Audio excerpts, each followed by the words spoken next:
Halo semuanya, selamat datang di video kami. Hari ini kita akan mengajak kamu menyelami satu topik yang sangat strategis, namun sering luput dari perhatian publik, yaitu SANKRI, Sistem Administrasi Negara Kesatuan Republik Indonesia. Di tengah gencarnya pembangunan nasional, SANKRI berperan sebagai kerangka utama dalam menjaga agar seluruh proses administrasi pemerintahan, baik di pusat maupun di daerah, bisa terhubung, terkoordinasi, dan merata. Prinsip dasarnya adalah satu, Indonesia adalah satu kesatuan sistem, bukan entitas yang berjalan sendiri-sendiri. Jadi, setiap kebijakan atau proyek pembangunan, sekecil apapun skalanya, harus berkontribusi dalam memperkuat integrasi wilayah, sinergi kelembagaan, dan keadilan sosial. Dengan kata lain, SANKRI adalah roh dari pemerintahan yang ingin menghadirkan pelayanan publik yang adil, transparan, dan inklusif, dari pusat hingga desa.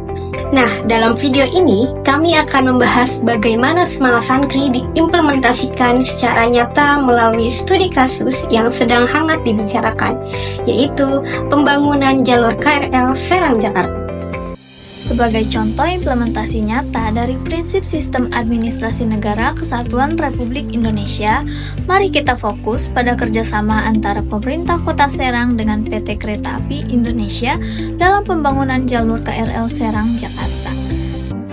Kabar gembira untuk warga Kota Serang karena rute KRL akan diperpanjang hingga Kota Serang. Pemerintah resmi memulai proyek perpanjangan rute KRL dari Rangkas Bitung ke Kota Serang. Tepat pada tanggal 21 April 2025 kemarin, kedua pihak menandatangani MOU sebagai langkah awal pembangunan. Tetapi perlu diingat, proyek ini bukan sekedar soal membangun rel dan stasiun.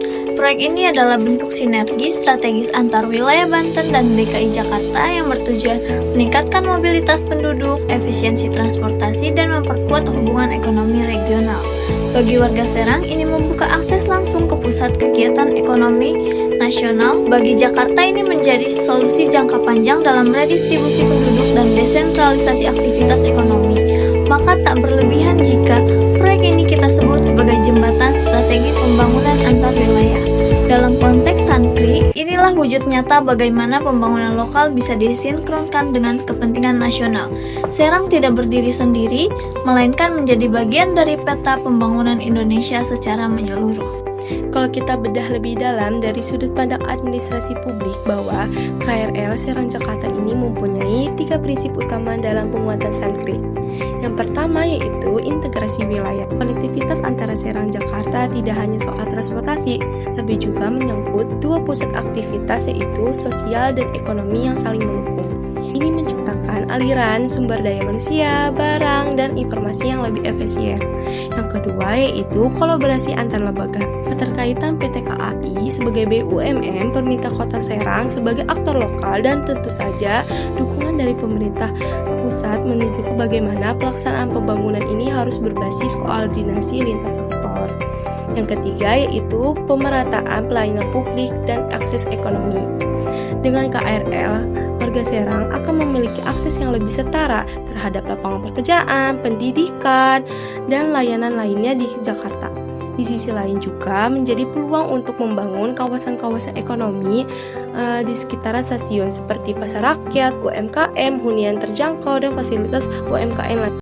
Dari analisis tersebut, kita bisa disimpulkan nih bahwa proyek KRL Serang Jakarta tidak hanya berdampak pada aspek transportasi, tapi juga membawa makna strategis dalam kerangka pembangunan nasional yang terintegrasi. Ini adalah contoh nyata bagaimana pembangunan ini bisa masuk dengan agenda besar negara, yakni mewujudkan administrasi negara yang menyatu, efisien, dan adil sesuai dengan semangat SANKRI.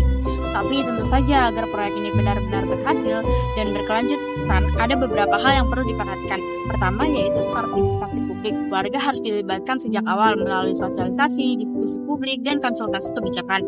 Partisipasi bukan hanya hak, tapi juga strategi untuk membangun rasa memiliki. Kedua, digitalisasi sistem perencanaan integrasi dengan e-planning dan M1F akan membantu memastikan bahwa proyek ini berjalan akuntabel dan sesuai target. ketiga, pengembangan kawasan berbasis transit atau POD. Area di sekitar stasiun harus ditata secara strategis, diberi ruang untuk UMKM, transportasi feeder, ruang hijau, dan hunian terjangkau.